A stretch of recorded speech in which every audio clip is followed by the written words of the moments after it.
No, the other two are, I'm trying to focus on the good that comes out in the month before I come on your show because who wants to talk about all the bad? So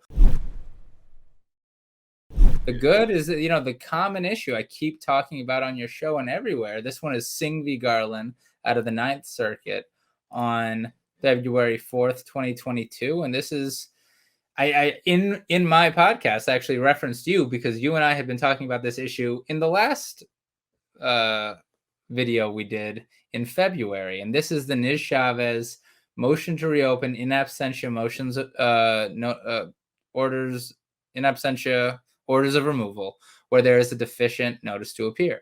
And the Ninth Circuit in Singh, as I read it, essentially says you gotta reopen them.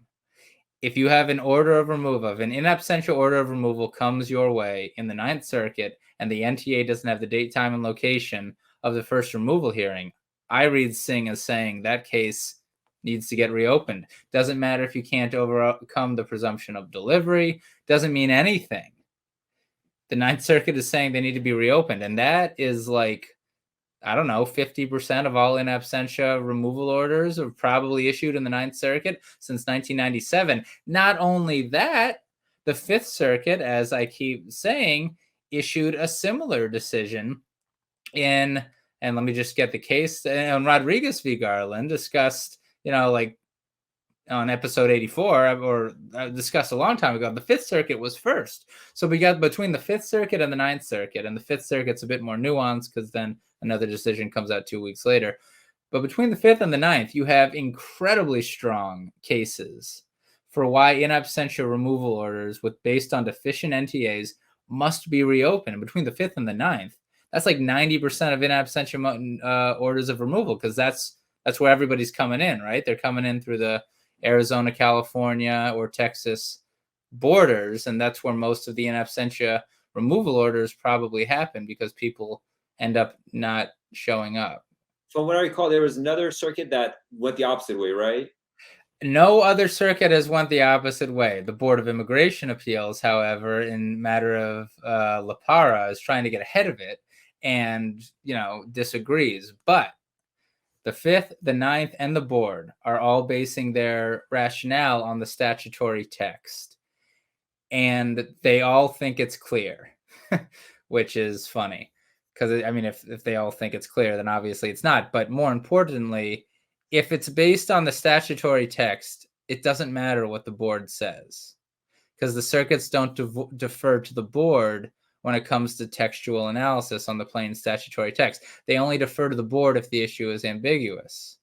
So yes, something or the other deference. Chevron deference and Brand X.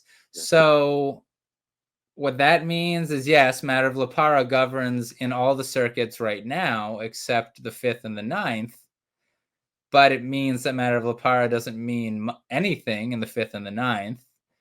And that's where most of these cases are. And it means that you should be preserving the argument based on Rodriguez and Singh in all the circuits that haven't spoken yet, even though, yes, matter of La Para likely governs in those circuits until, and it's going to happen.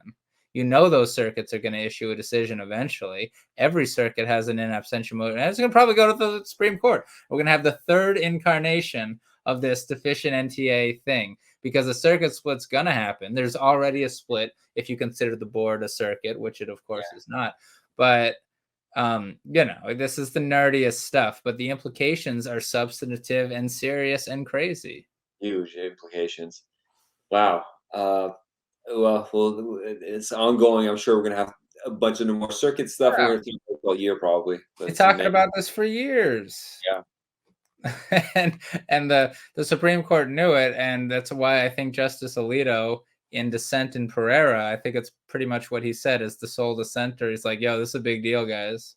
And they're like, like, is it? Yeah. Good stuff.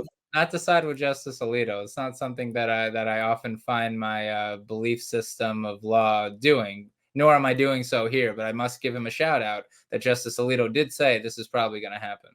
Yeah. Very interesting stuff. I mean, the consequences are so humongous, and like the practitioners really got to be on top of this one because this is like, especially people who do removal, this is so like an incredible thing. Yeah. It's crazy.